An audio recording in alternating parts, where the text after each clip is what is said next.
All right, first thing on the agenda is patron comments. Mr. President, we do not have any for tonight. All right. Next up then, approval of consent items, starting with the meeting from the minutes from the regular meeting on November 19th and the executive session at Henry Park on December 5th.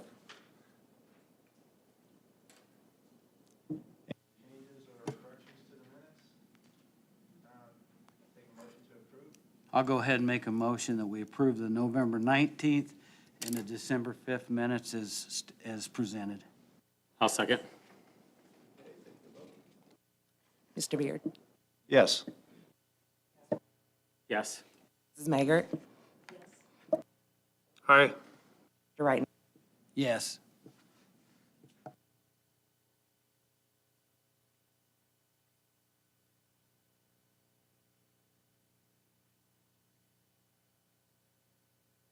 Make a motion to approve. Second. Mr. Beard. Yes. Mrs. Maggart. Aye. Mr. Reitenauer. Yes. All right, next up, personnel considerations. First one would be for Jessica Ballinger. Yes, Board, in your packet, you do have a special request. Jessica Ballinger is on there for an IA position, so I ask that you approve her as presented tonight. Motion to approve? Make a motion that we approve Jessica Ballinger. I'll second that. Mr. Beard. Yes. Mr. Caswell. Yes. Mrs. Maggart. Yes. Mr. Poor. Mr. Reitenauer. Yes. All right, next we have the rest of the list of the resignations and hires. Motion for those be approved. Board, in your packet, you do have personnel considerations for this evening. You have retirements, resignation, appointments, and there are two on our retirement list, and we'll talk a little bit when we get down to the superintendent's report. So I ask that you approve those considerations as presented.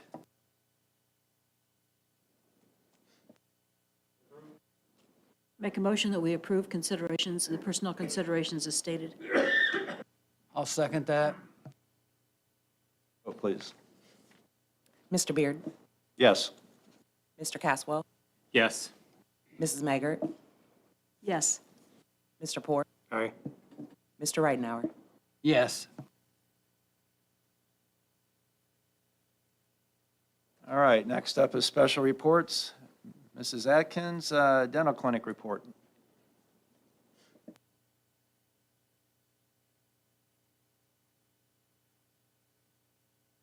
Said I could do it in 59 seconds, so. I'm Jenny Atkins, I'm the school district nurse, and we are in our second year of using School Smiles dental team. They travel to schools all over Indiana, they come on site, and they do dental care during our school hours. They traveled to all 6 of our schools already this fall, and they did cleanings and sealants, fillings, crowns, and something called an SDF treatment, which slows the progression of cavities. I think it's something they kind of paint on the tooth, but it helps kill the bacteria. It's not a fluoride treatment, it's in addition to a fluoride treatment. It has like an antibacterial property to it. They do, at our school, they do pre-K to 12. So the little ones, they just get them introduced to brushing their teeth and that kind of thing, and the kids do very well with that. There is no cost to our school at all. They bill insurance, they bill Medicaid, and then if somebody doesn't have either one of those, they can get grant money. And we've never had a problem with that. All kids will be seen by the dentist that want to be seen. When they come to our schools, they're self-sufficient. The only thing they really need help with is calling the students down from the classes, and the secretaries do a great job at that. This fall, we saw 108 kids, and last spring they saw 119. So I feel like the program is doing very well. It seems like we have about the same numbers, so people must like the program. This year in the fall, they did 3 extractions, 73 sealant treatments, 47 of the SDF treatments, 5 crowns, and 9 fillings. They come every 6 months, so they'll be back in the spring. And every year, at the beginning of the year, parents do need to re-sign up their child for the program, but all the information they have from the previous year is already in the system. The dentist team handles the calling of the parents, the insurance. I simply just set up dates that work with the schools, and the program it's just very easy to work with. Nurse Atkins, is there a specific dentist that does it? Is it a local person, or is it a different? They're all in Indianapolis, so they drive,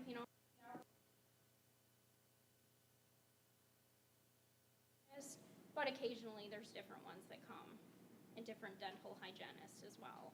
So do they bring a mobile? Yes, they have like a big cart. It already has water in it and everything. So they don't. They can do crowns and stuff? They do everything at school, yeah. They give the Novocaine, so they'll come back additional to the 2 times they come if there's treatments that need to be done. They'll come an additional time, so. I've had a chance to see this, and when you're talking about a little kindergartner, I saw one teacher give up her prep time to sit in the chair right next to that little one and hold her hand for the entire procedure for that. So it's a great program for our littles. It's a great one for our parents, and our teachers really push for those things because it's not only about the academic piece of the kid, that mental part, it's also about that physical aspect of the kid. So super excited about that. They do a great job with everything, so I love it. So kudos to you and that program. Thank you. Next is the Teacher Appreciation Grant. Thank you, Board. In your packet, you do have the Teacher Appreciation Grant information, so I just wanted to update you. Every year at this time, we do get our tag monies from the state of Indiana. We work really hard with payroll trying to get these out prior to Christmas break so that teachers have a little extra in their paycheck. So if you remember right, back in August, we always bring that grant to apply and to approve. So this year, we just got over $88,000 in Teacher Appreciation Grant monies. So it will be distributed out the following ways: $657.41 if you are a highly effective teacher, and $525.93 for an effective teacher. The teachers will get this distributed in their paychecks on December 19th, and then they'll get their payroll check on December 20th. So they're getting 2 checks. We're hoping to save a little extra on the taxes and doing that. So we wanted the teachers just to have that very special one. So we had great conversation with our association and made them aware when we had discussions earlier this week. So pretty good chunk of change. All right, next up, the old business then. Board, in your packet, you do have what we call an end-of-year payment resolution, that our fiscal year really gets done December 31st. So help me through this, Mrs. Magger, so you'll correct me on it. But we still incur expenses. We still have to pay things off. We still have to wrap our books up by the end of the month. What we're asking permission is that we can go ahead and continue to pay those bills, and then we'll bring those back to you, what we have paid in our January financials to you for your approval. We typically do this every single year as part of our accounting practice, but we bring it to you for your permission because it is a resolution that we have to have.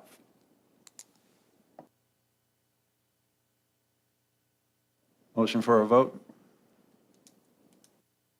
I say that we go ahead and do the end-of-the-year payment resolution. I'll second that. Mr. Beard? Yes. Mr. Caswell? Yes. Mrs. Magert? Yes. Mr. Poor? Aye. Mr. Ridenhour? Yes. Very good. Next up is the COVID reentry plan. Dr. Ray Lou. So Board, you have seen this COVID reentry plan many times. We are required under the ESSER that we received to bring this to you every 6 months for your review and approval. This may be the last time, but we may have to bring it one more time in June. We'll see if the funds wind down December 31st. But that doesn't mean that they won't carry the requirement forward one more term. But what you have in your packet is the exact same plan that we brought to you the last time, what our measures would be should we have an outbreak of COVID that requires us to take any actions at the school system. So everything continues as is, and right now, we're really kind of handling things as we would handle any other cold or flu symptoms, and that's what you'll see reflected in the plan. But we need your approval, hopefully one more time. All right. Open for a motion to approval? Make a motion to approve. I'll second. Mr. Beard? Yes. Mr. Caswell? Yes. Mrs. Maggart? Yes. Mr. Poor? Aye. Mr. Ridenhour? Yes. Next up is a school calendar for 2027 and 2028. First read, Dr. Alou. So Board, you have a calendar proposal for 27, 28 in front of you. This has had actually survey results from teachers that went into kind of the decision-making around this. We also had an opportunity to present it to ACTA last week and hear some feedback and questions from them. This calendar is similar to the one we have for this year. One difference you'll note is teachers have 2 full weeks off at Christmas. That's what they also will have for the 25-26 school year, with students coming back on January 4th, and the 3rd being a teacher work day for everybody to come back and get ready for the semester change. And then Good Friday falls on, or outside of spring break this year, so you'll see we also have Good Friday off. But would like to have you take a look at that for a first reading, and then if you've got feedback, if you would send that to me before the next meeting, that would be great. So the teachers did the survey? Teachers did the survey. Okay, what's it look like? Is it real heavy? Everybody almost in favor of it? So we asked right after fall break primarily about having a full week fall break, and that was 71%, I think 71.6% of teachers preferred the full week fall break. They would prefer to start a week later, but when we start a week later, then we get into ducking into that Christmas break time and being able to end the semester. And then we also want to make sure that we're aligning our calendar with the impact calendar and with the special education co-op calendar. So all of the schools are kind of operating on that same time. So that 2 weeks at Christmas is really kind of what drives start dates and end dates. That was all the teachers, correct? Any other comments? All right. All right, next up would be non-residential student transfer tuition policy, number 5120, first read. Mr. Wagner. Board, I'm asking approval for a first read of our non-resident student transfer tuition policy. Again, you will see highlighted are the changes that we're proposing with a strike through with those that we are omitting. And basically, the omission will be charging tuition to out-of-district transfer students. The language will remain the same as far as basing it on behaviors, attendance, athletics, things like that, but really removing the charge to students or families for wishing to attend MSD of Steuben County Schools. So I ask you for your for your approval for that first reading. And again, if you have any questions, please email me. Our goal is to get this out in the January board meeting. So when we have kindergarten roundup in March, the new policy is in place. Any questions? So it's not there's no money involved or anything, but it does give us, if somebody is, to say, having problems at their school, we can't deny them. That is correct. Is there a procedure for that? So right now, I mean, can the parents have a meeting and say, hey, I want to defend my kid? say that again. Can the parent have a meeting? Yeah, or do you just rubber stamp and say, no, we don't want it here? usually what we do is we start out at the building level, and the building principals will start the application there, meet with the families, ask those questions, contact the school. At that point, then it'll come to the central office, to Cami. Cami will look up the STN number, do her review, and then it'll come to me to finalize that student transferring in. If I have any questions, then I will reach back out to the building specifically and or the families to ask those questions. Because again, these codes that you see listed in here, the ENIAC codes, those are what give us permission to not accept students based on expulsions, suspensions, attendance, things like that. So if a student was expelled as a freshman, we said, no, you can't take you, can they reapply as a sophomore if they had a good year, and then once you go to the building principal and he reviews it and say, okay, Once they have met their requirements of that expulsion, so serve that time, then we would review it. If the student is currently in that expulsion process, we would deny it. But yeah, we would always review it. Once they have regained eligibility to their home school, then we would look at this. And credits and things like that. sure. Any other questions? All right. Next up, student discipline, seclusion restraint policy 5115, first read. Mr. Wagner again. Board, we're asking for approval for a first read to strengthen our language and our policy on our seclusion and restraint policy. Working with Dr. Arroyo, Kathy Barr, Ben Morgan, our co-op director, we wanted to change the language, be very specific when it comes to seclusion and restraint. So we put together, again, the highlighted sections to add to the policy to be very specific. Most importantly, restraint and seclusion are the last results. I mean, always trying to de-escalate verbally first. This would only be in those situations when a student is self-harming or harm to others. And again, there are specifics within the new recommended policy that we would follow in those situations. Remember, all of our buildings have CPI-trained staff, so it would be members of this team that are trained that would respond to those situations. And so really just to strengthen our verbiage, to remove old language so that this policy is in our board and ready to release out to our buildings. And you'll see there's a section in there about timeout, and really the difference there is a student chooses to go to a timeout, and then there's not a time limit there. They're able to go back to the classroom once they believe they can be successful. That's more of a choice than it is our choice. A student's choice versus our choice, if that makes sense. Any questions? All right. Thank you. Next up, new diploma requirements, policy 5127, first read. Dr. Rayleigh. So since the legislative session ended last spring, there's been lots of conversation about high school diploma. The state board is actually finalizing tomorrow what those diploma requirements will be. So I'm bringing to you for a first read what they are tonight. We're expecting very minimal changes. One change Dr. Jenner already said is coming, I've already reflected in here.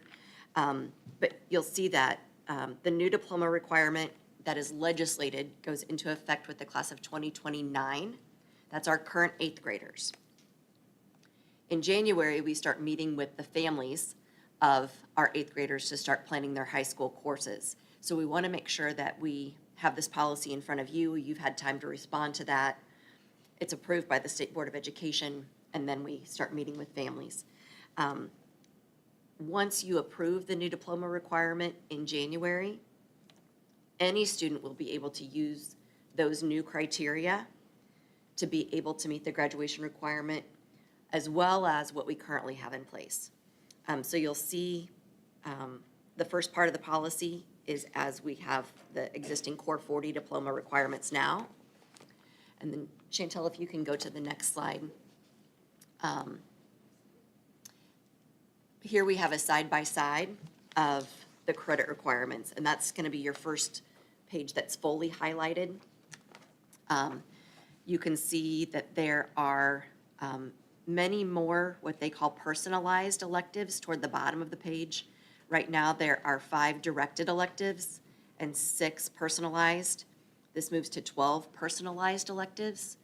And these are really targeting that CTE career pathway, work-based learning experiences, and students being able to pursue things that align with what their career goals are.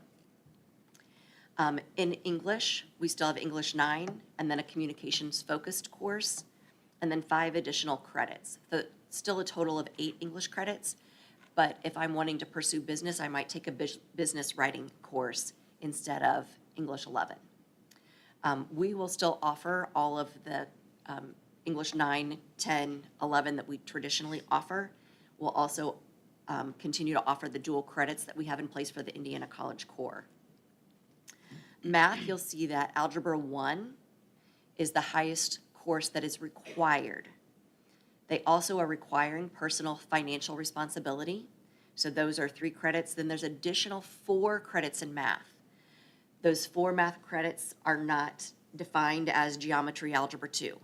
So depending on what a student's major might be, what career path they want to choose, there might be different math courses that will be available that students could pursue.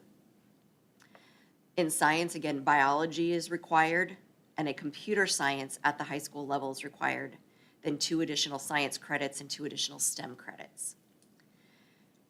History, there's not a tremendous change. There's flexibility with world perspectives that can be done either through a world history course or a world language course. You'll notice U.S. history and U.S. government are both required still. Economics is no longer required. We plan to keep economics as an offering, especially at the dual credit level, because we know our students need that. But the state is making room for that personal financial responsibility requirement by removing economics. The personal finance class includes content that's in economics, but it's much more focused on things that are relevant to students. 1 credit for PE, 1 credit for health and wellness, and then those electives. You'll also see a Preparing for College and Careers course. That course we plan to offer at the middle school level. So it'll be a high school course for high school credit provided in the 8th grade year. All students will take that and they will do their career exploration, they'll do their agilities testing, they'll find out what their strengths are, what their aptitudes are, and be able to start researching their career pathways. So when they are selecting their courses and they're starting to choose their career pathway, they know what it is they're selecting from. On the back side, you'll see that there are new seals. So right now we have an academic honors diploma, we have a technical honors diploma, and we have the Core 40. The seals kind of replace that. So you'll see there's a seal for enrollment, a seal for employment, and a seal for enlistment and service. There are additional requirements that need to be met to earn the honors seal. If you were to compare the academic honors diploma and the enrollment honors seal, they're almost identical. The world language requirement of only having 4 credits, right now we have to have 6 or 2 and 2 from 2 different languages. So that's a change. Everything else is pretty much the same. For an enrollment seal, that means my plan is to go to college. You'll see that's where the math requirements of Algebra 1, Geometry, Algebra 2, and Pre-Calculus are spelled out, because those are the math courses that you need to have in place to be college ready. We also offer additional dual credit courses beyond those at the high school level. For science, yep, I still have to have my biology, but then I also must have chemistry, physics, or an advanced science course that's aligned to my course of study. Anatomy and physiology might be a great example of an advanced course that would be aligned with students who are pursuing health careers. And then that requirement of GPA, and then completing those AP courses or college credits or SAT scores are there. The employment seal, you'll notice, looks very similar to the technical honors diploma, but it also includes 100 hours of work-based learning. So we want our students to earn that 3-course sequence and a CTE pathway. We want them to earn the industry-recognized certifications in that pathway, like a SACA certification in advanced manufacturing or a Microsoft Office certification in business.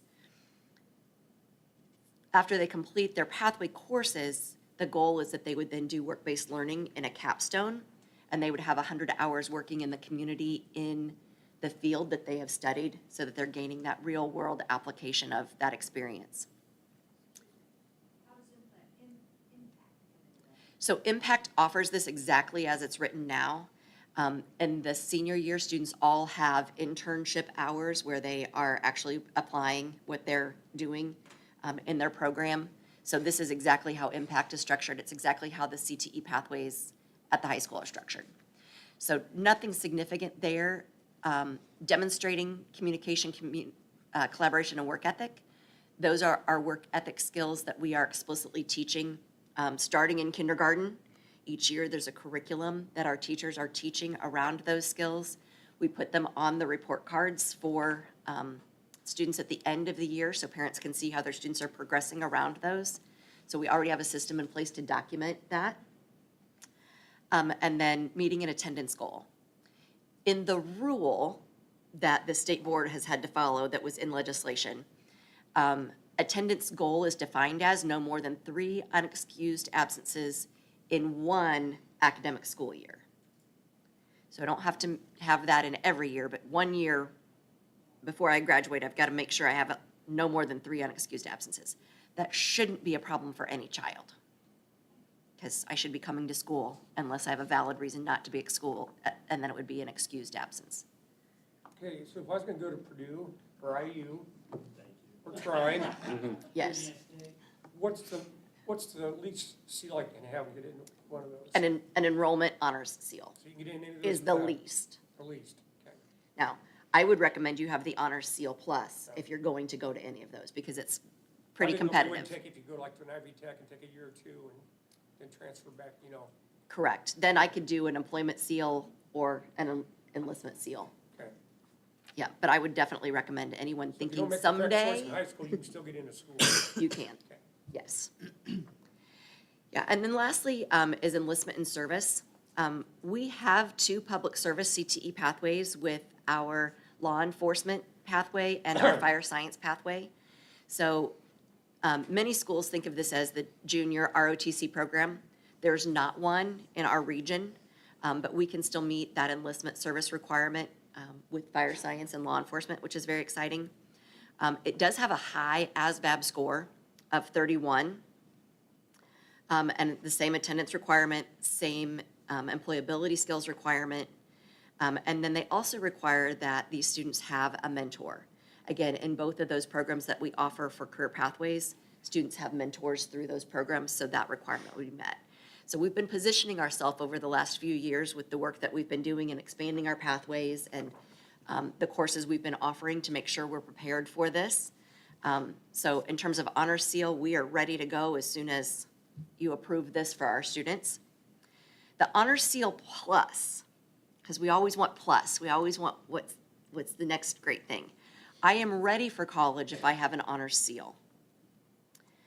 The Honor Seal Plus says I've gone above and beyond just being ready. For us, what that would look like is earning an associate's degree through the early college at Angola University, earning the Indiana College Core, which is the 30 credits that replace your freshman courses.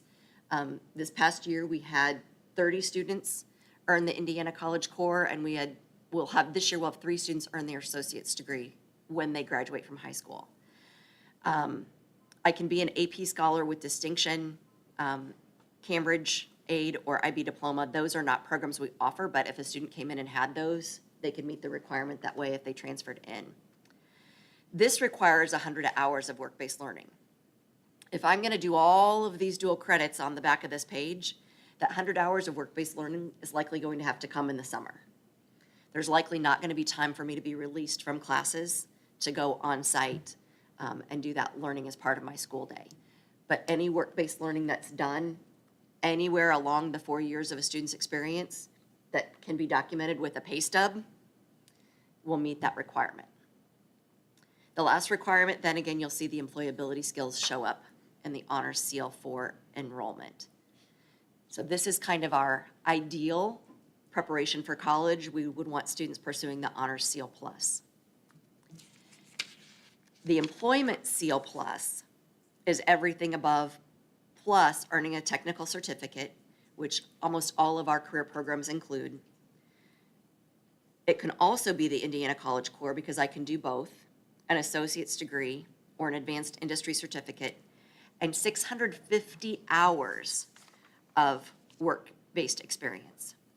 Now, we've laid this out kind of in our war room with the guidance counselors and the high school administrative staff to see if I'm a band student or if I'm a choir student, can I be in band for 4 years and do all of these course requirements and still get time to get my 650 hours of work-based learning in through a capstone?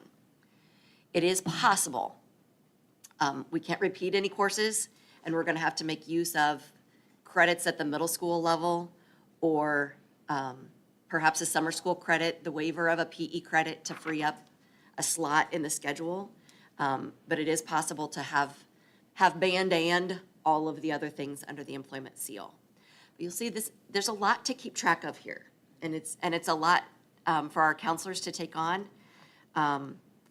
There are systems being built in the state that will help be able to check each of these. When we put the buckets in, we had to put new tracking systems in to make sure students had all 3 buckets met. This is a variation of the buckets with some more things to track too. So we'll also be relying on students that work-based learning. They're gonna have to bring the evidence of that. We are in conversation right now on a partnership with Region 8, who's creating a system that will be proprietary for the state of Indiana that can house all of this.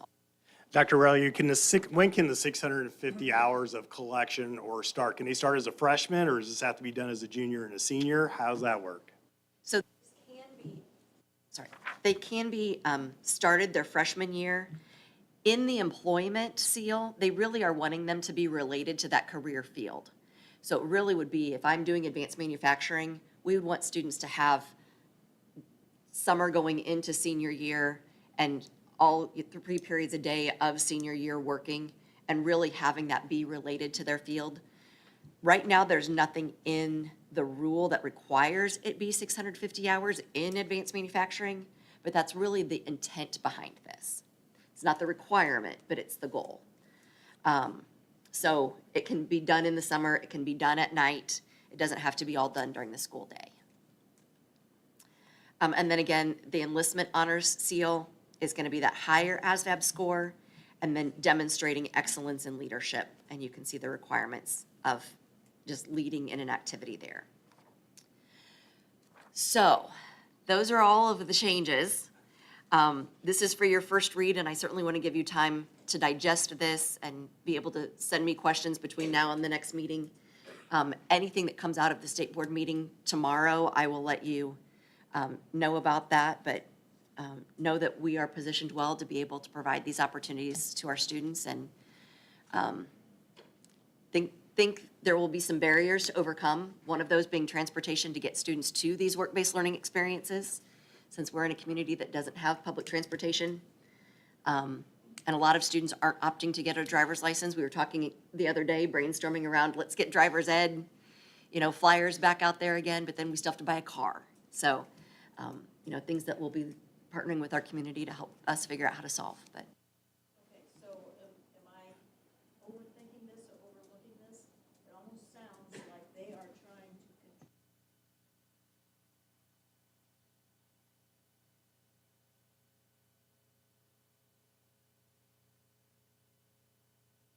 So it's only if I'm doing the employment seal plus that I'm at 650 hours.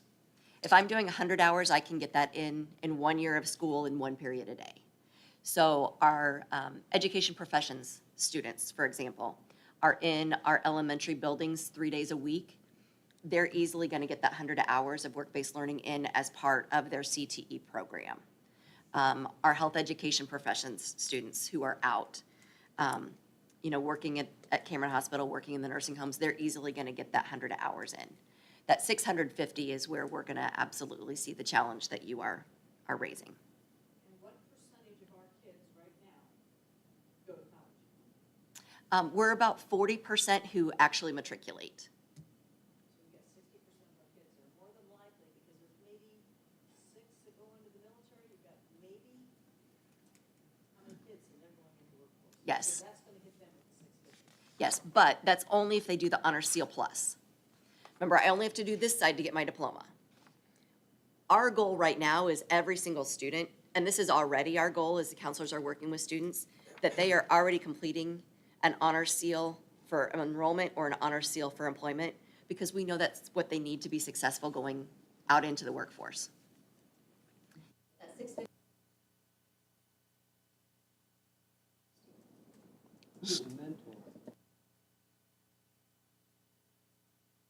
So in the enlistment seal, the mentor can be a service person, so it can be a police officer, it can be a fireman who's working with them in their program. It can also be any veteran or currently enlisted serviceman in any branch of the armed forces.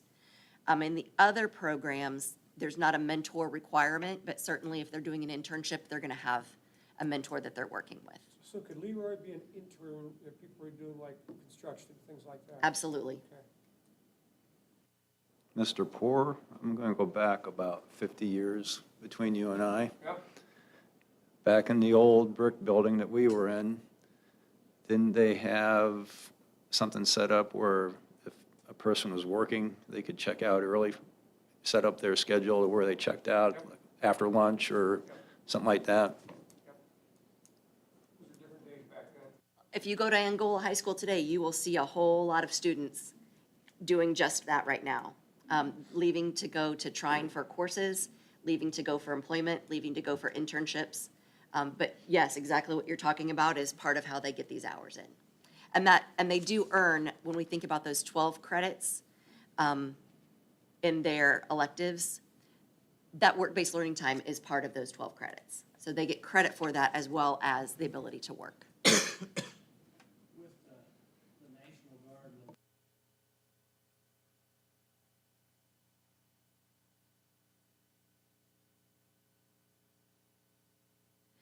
So we're having some behind-the-scenes conversations with other school districts also. We would love for some entity to take that on and make it a county-wide program, just like we've made the fire science program available to all of the schools. We would love to have an ROTC program that could be housed there, that could run similar to that. We don't have anything in place yet, but we definitely are planting the seeds. And have a willingness and an openness to be able to do something like that.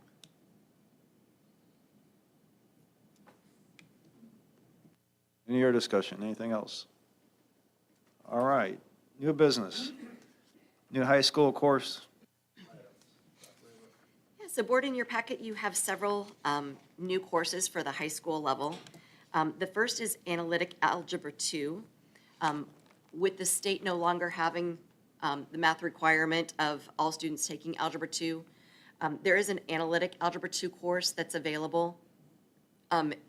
It is really much more of an applied version of Algebra 2. This is not something that we would have our students planning to go to college take, but for those students that still have that as a diploma requirement for the next 3 years, this is a course that is more relevant, covering the same Algebra 2 concepts than the full Algebra 2 course. So we would just add that in place of one of our Algebra 2's current sections. You'll also see an elective PE course for an officiating course. I knew a couple of you might be very interested in that because we are having a hard time finding officials. It's kind of a statewide call right now. Let's start growing officials. And so there's a new high school course that students can actually go through and be trained to become an official in whatever sport they want to pursue. There's another PE course I'll get to in just a moment. In your packet, though, in order, the next one is a new career pathway. This is a networking career pathway. This is in the business department. It's a computer course where students will earn ultimately their CompTIA certification. But where they will be starting is partnering with our K-12 tech solution. So that is who currently manages our Chromebooks. And there are many schools in the state who have a program where they train students how to do the basic repairs on Chromebooks. So first level course will be them working and providing curriculum for our students, a select handful of students that apply and are selected for the program to actually become the repair people on site. They'll start at just the high school. They might be scheduled in there for a period all throughout the day. So as students come in, my Chromebook's broken, great, I'll take it, here's your loaner, let me see if I can fix it and get it back to you. But then they also will have online curriculum where they are earning those additional certifications. Another position that we've had a hard time filling this year was our technology Tier 1 support position. And so starting to grow some of those on our own and growing that in-house Chromebook repair is something that can be a great pathway for our students. Our hope is in a couple of years, we'll also have students who'll be able to go out to the other buildings and work-based learning and do that tech repair there also. So you have a whole pathway there for networking. You'll see international relations next in your packet. This is a dual credit course that would be offered as part of the Indiana College Core or an associate's degree. It is an elective social studies course, so it's something that students can opt to take, and if we have enough students interested in that, that's something that our social studies department can offer in-house. And the last one is an elective PE course that actually was requested by the YMCA as we've been meeting and talking about our second grade swim lesson program. We're also in need of lifeguards in the community. And so this is a program that students can take for credit. It might be offered after school. It might be offered in the summertime. But the YMCA can be the instructor of this program, and then we award the credit once they demonstrate proficiency with their certificate. So it's a way for us to also help kind of bring lifeguards to the community. So trying to be a problem solver in the community in addition to getting kids' interests met and career goals met. So that's all I have on new courses for tonight. Any further discussion or questions?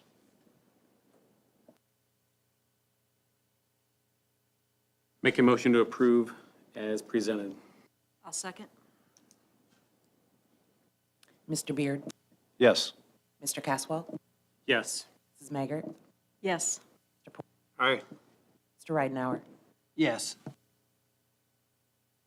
All right, next up, work-based learning mini grant. Dr. Ray Lou. So board, you previously approved for us a career coaching framework grant through Region 8. Region 8 has additional funds that they are making available to districts under that grant for funds to help remove barriers for students to be able to participate in work-based learning.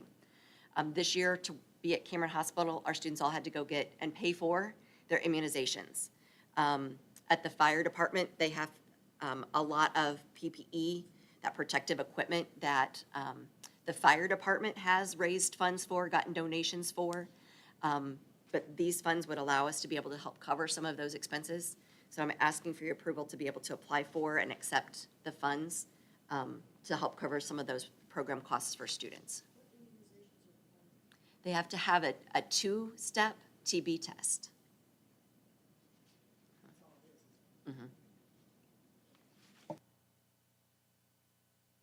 Any further questions or a motion to approve? I suggest we accept the work-based mini grant. I'll second. Mr. Beard? Yes. Mr. Caswell? Yes. Mrs. Maggart? Yes. Aye. Mr. Ridenhour? Yes. Next up, an MOU with Indiana Wesley University. Dr. Ray Lou. We have another creative solution to the teacher shortage. This is a program that has been created by Indiana Wesleyan. It's called the Step Up Program. And you have your MOU in the packet, but you also have some slides about the Step Up Program.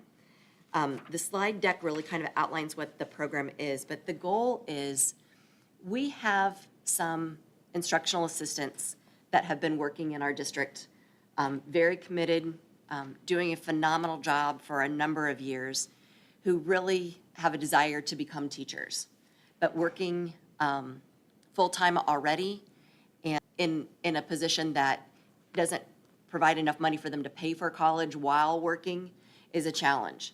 So this program through Indiana Wesleyan allows you to hire instructional assistants as adjunct teachers who can begin teaching in the classroom. An example of a person who might do this would be somebody who has been teaching as a special education assistant, side by side with the teacher. She's been doing this for many years and is really interested in becoming a teacher. We can hire that person because she has 4 years of experience doing that work, because that's the minimum requirement for an adjunct is 4 years of experience. We can bring that person on at the teacher first year salary, which is what we've done with our other adjunct teachers. But through an agreement, we would take $10,000 of that salary out to pay the tuition for that person to attend to Indiana Wesleyan, to pay the mentor who would supervise that person while they are teaching and through their program, and also pay for their textbooks and other fees from the university. The courses are structured in 8-week modules. So every 8 weeks, the teacher is able to complete 3 credits. All of their practicum hours and student teaching experience gets done while they're actually teaching in their own classroom. So that cuts down considerably on the amount of time that it takes to earn a degree, but they're still having all of those same experiences. Candidates that we have identified that would be potential for this program are people who are sitting with already 60 college credits toward a degree.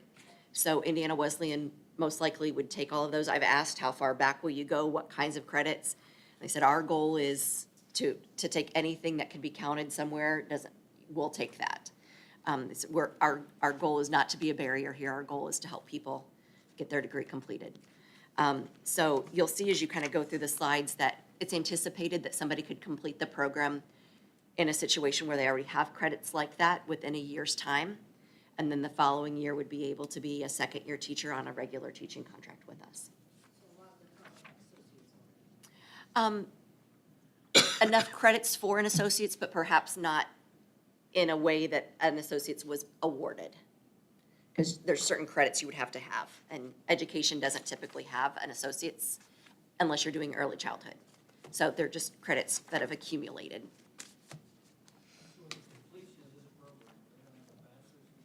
They will have a bachelor's degree.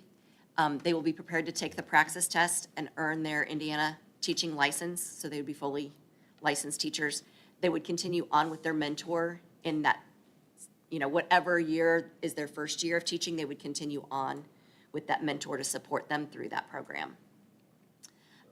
How many weeks will they need to complete this? So it depends how many courses they need to complete. They can complete a course every 8 weeks during the school year. In the summer, they can double or triple up on those courses. If they are starting with 60, they'd have an additional 60 to earn. So they'd have 20 courses they'd need to do. So depending on how they choose to stack those up, it's realistic that they could be done in a year, year and a half. Might take some 2, it might take some 3, just depending on how much they can take on at a time and how much they need to work in the summertime also. So they could be an adjunct for 2-3 years. 2 or 3 years, they could. Is there a stipulation that we would have as far as how long they have to be employed by us? So that's something that the board can decide. My opinion on this is, these are people who have been with us, who have been loyal with us, who are living in our community, who likely aren't planning to go anywhere. We could ask them to sign an agreement, but in this case, we're actually taking their salary to pay their tuition. Versus when we, for example, when we send our teachers to Trine for their Montessori training, the district, through grant money, is paying that tuition directly. It's not coming out of teacher's salary. Here, we're actually taking the salary we would otherwise be paying. So the teacher's actually paying their tuition. We're just kind of taking it off the top and giving it to the university.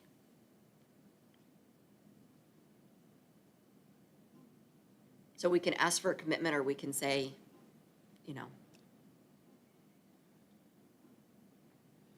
they could go to any school they wanted They could. We can put a stipulation in if the board wants to do that.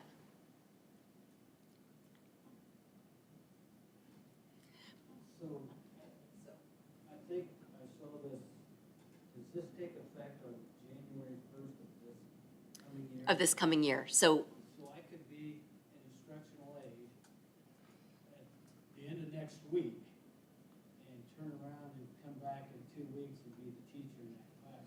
in January, if I bring you a recommendation for that to approve an adjunct teacher, yes. Then my pay would go up. And then your pay would Then go it up. would go down.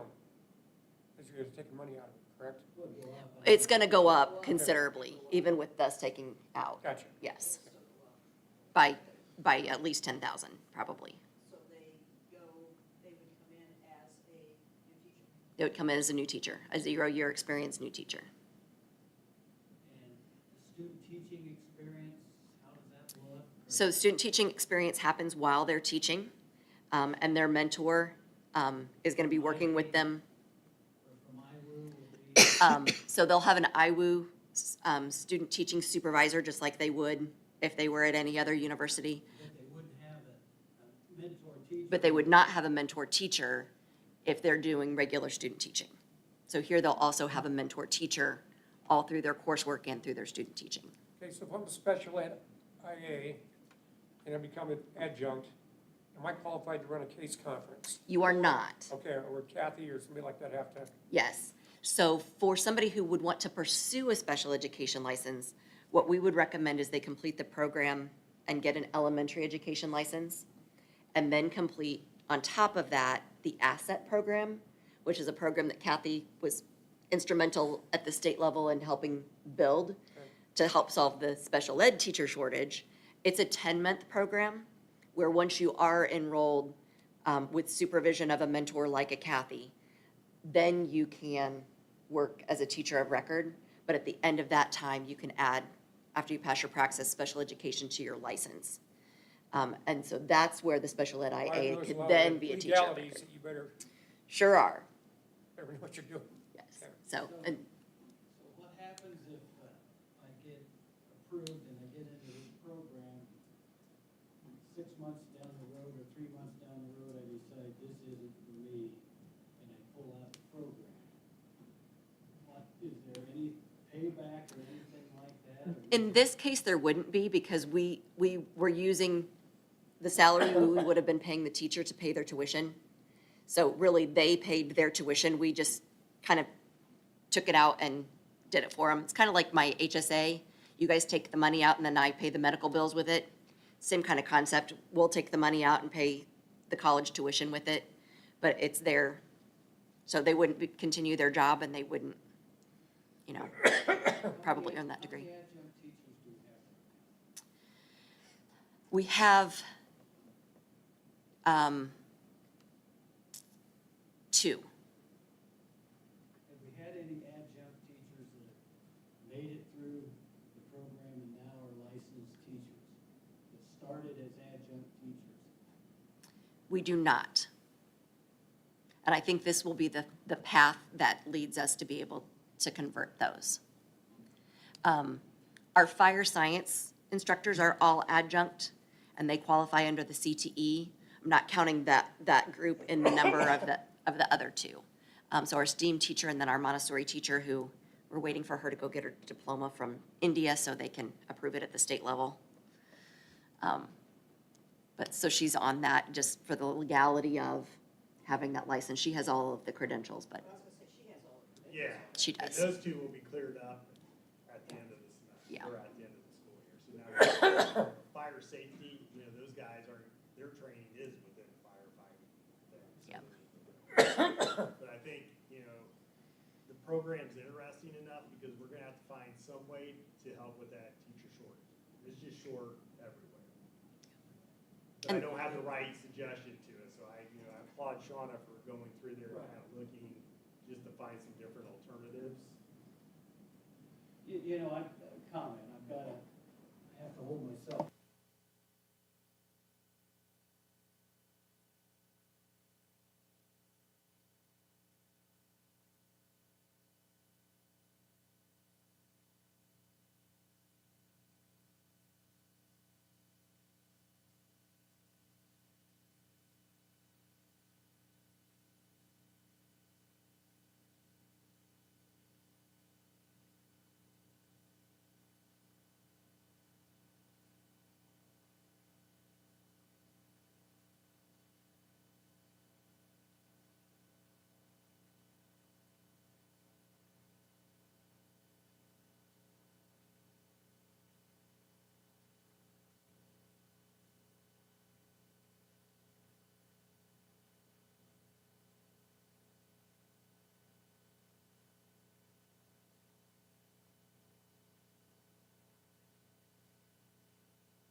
It could be any school system, but in this case, it's with us.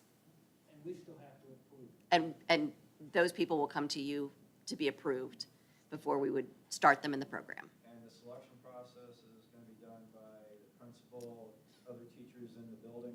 Yes. As identifying this person has potential? if Yes, they're- and then they have to apply with Indiana Wesleyan and be accepted.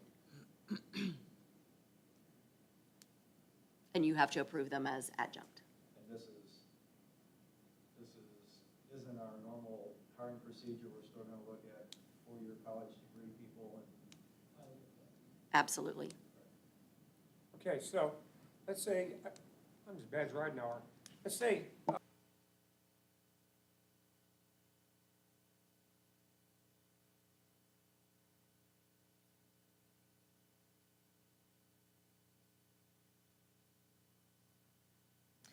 So our agreement is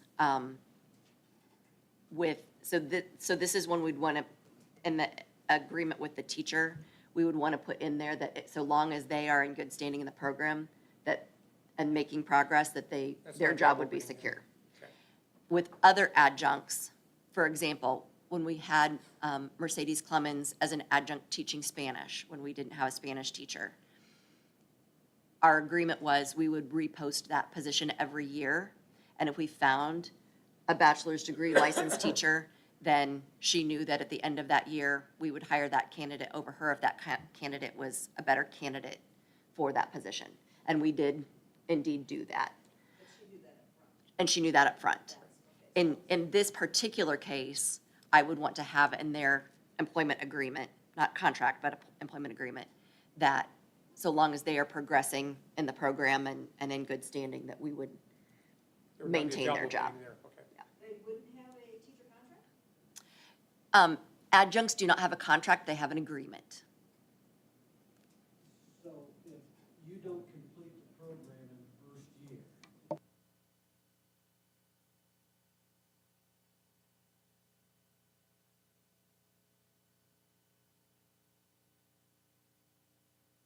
They would be able to advance on the salary schedule. So after they complete their year, they would be able to get that step.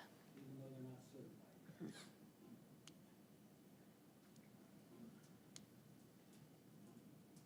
And the Teachers Association is good with this? They did not have any questions or comments on it and kind of nodded off when we brought it to them. We ran a case-specific scenario by them, and I think that, to your point, Kevin, of all of the people involved in the decision-making about who would be selected, I think they felt comfortable with how that would be handled. So how many do we have looking at it right now that would start in January? 2. And they would start after you approve this at the second reading in the board meeting. And the next action item, if you approve us to post adjunct positions and we bring them to you to approve in January, then the next 8-week course that starts is when they would be able to start. But we would be able to hire them at the January meeting in that role. But they wouldn't start till they start their classes. They can go ahead and start so long as they're enrolled. Because I expect there will be a couple weeks lag in there somewhere.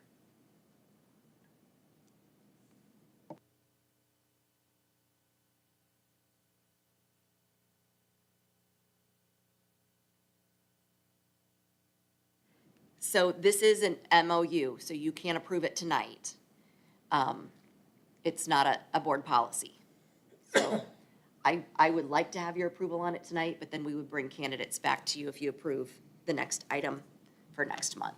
I think we've So you had would have plenty time of to think. Discussion on it tonight, it's not like we're just diving in, you know, Nick, you've asked the tough questions and. And I see you're asking for elementary and middle school. You're not asking for high school. I am not. They do have a secondary program.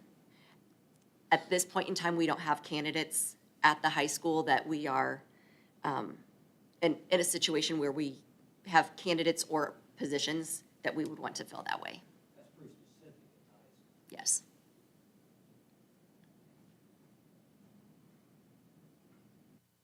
Any further discussion or questions? Open to any motion?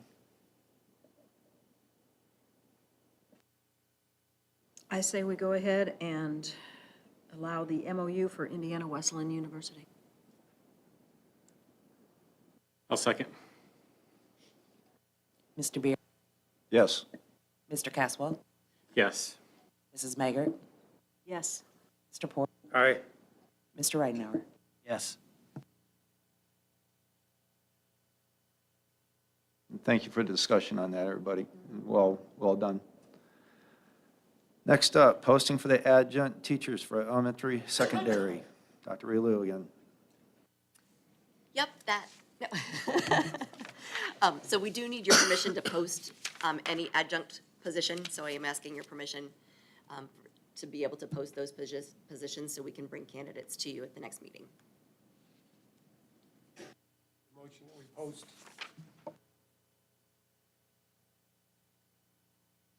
I'll second that. Mr. Beard? Yes. Mr. Caswell?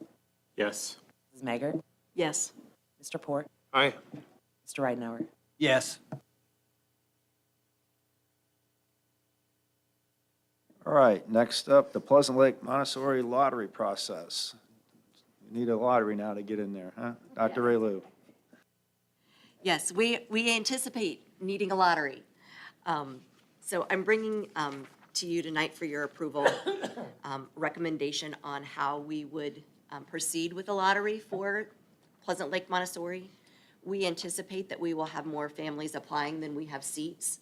And so we want to be transparent in how children will be selected, and we want to make sure that we're fair and equitable in how that takes place.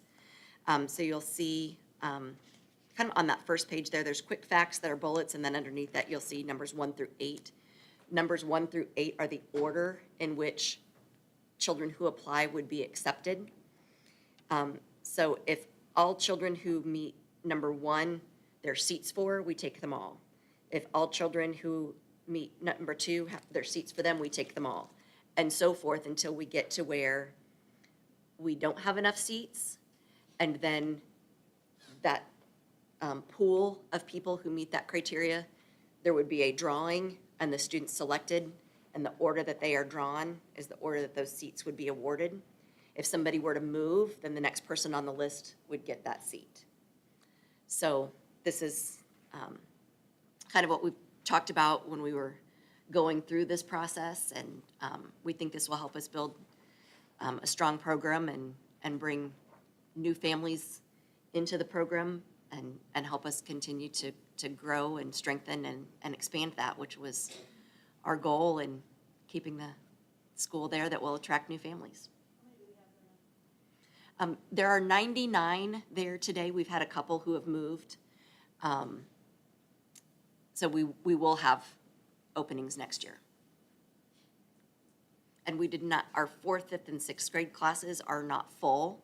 If you go in and look at the rooms and the bodies, they're physically full, but there are more seats available.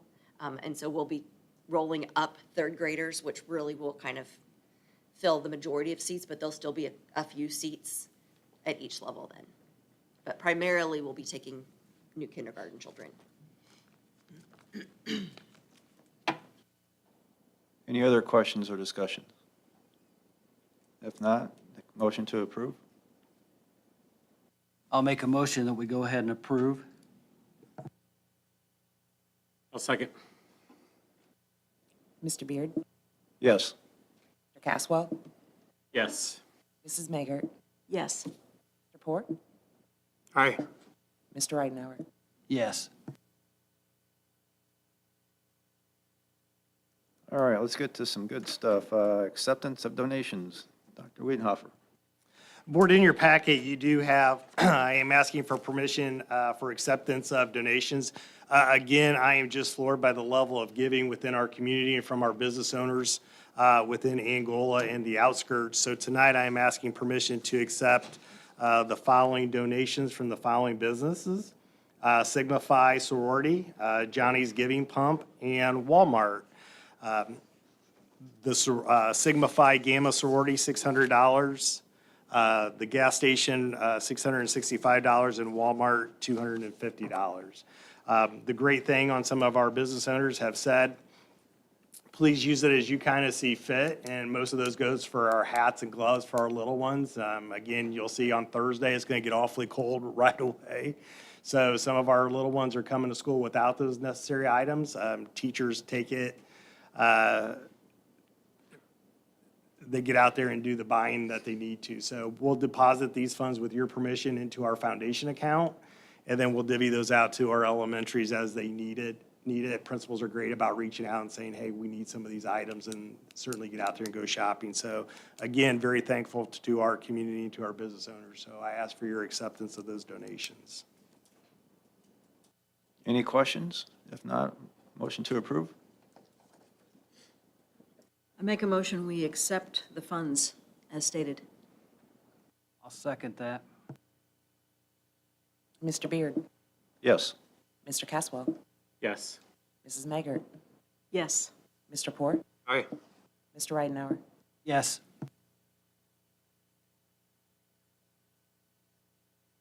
All right, next up, the MOU for the City of Angola, the SRO.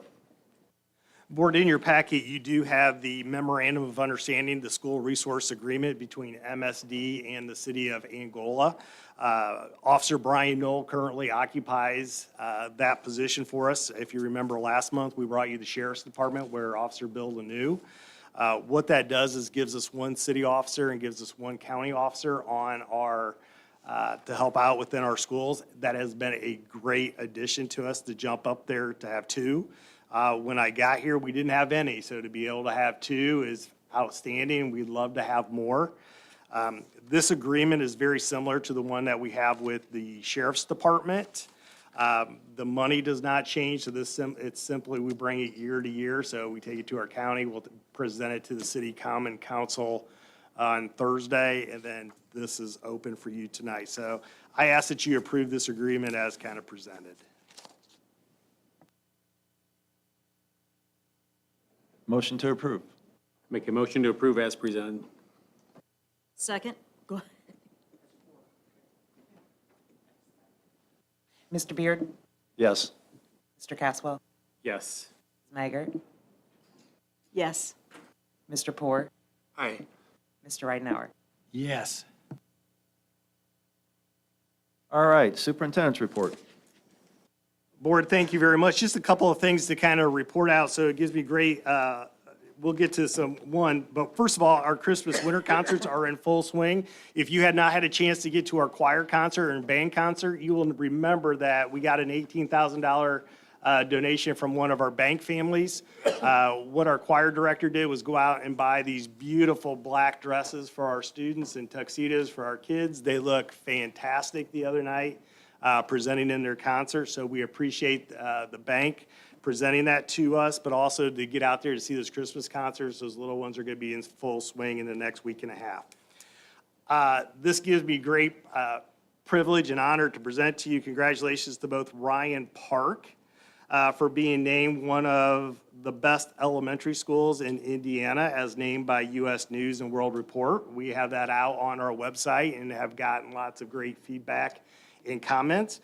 And we also want to congratulate Angola Middle School, also named that same honor as one of the best middle schools in the state. So we're extremely proud of both of those organizations, and those principals are walking around like proud peacocks, and rightfully so.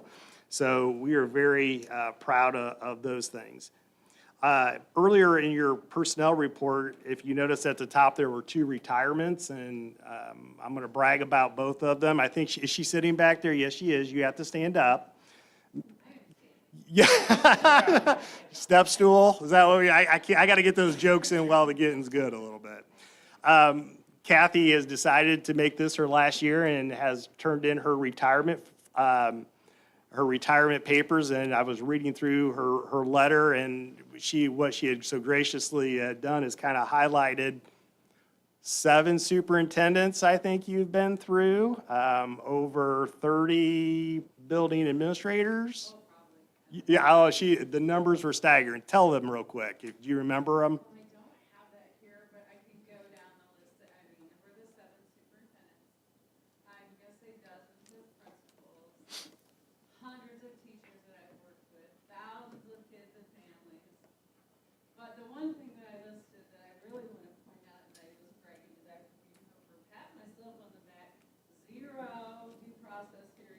complaints, but. Yay. Thank you. And I've thought about, some of the things that really have moved me the most are the little things. It's running into a kid that's now 40 years old in the line at Meyer who says, and he's filthy because he's a welder, but he's saying, I would never have been where I am if it wasn't for you. I was in 6th grade. That is super powerful. I was at a meeting the other night and I recognized the kid's name. Kid has got a gray beard. And his student is now in the middle school, and he said, I haven't said this to you, but I want to say thank you. Not about my kid, but about thank you. And wow, that is so moving for me. So those are those little things. I probably won't ever have, there won't be a bar park, and there probably won't be a large construction room named after me or anything like that. I know that. But it's been a privilege to be here this 42 years with Angola schools. So, I'm one of those poster kids out there going, yeah, work here, come here, stay here. Because it works, it does. My career grew here. Well, on behalf of the board and the staff and students of MSD, we say thank you, and we thank you for your service to our community and to our students and to our parents. So thank you again. So enjoy your retirement. So you still have a little bit longer to go. Yeah, I'm still in, I'm all in. So Gotcha. The second person that I'd like to talk about is Chuck Bowman. Chuck Bowman is retiring. Chuck has been here quite a bit, instrumental in our tech department. We wish him very well too, and so some of the folks who have been here for a long time are it's that time, and they're choosing to go and retire. So I wish them both the very best. So that's all I have there, Mr. President. Missed one thing, future meetings, next meeting will be January 14th, 6 o'clock. It'll be a regular and reorganizational meeting. Any board comments?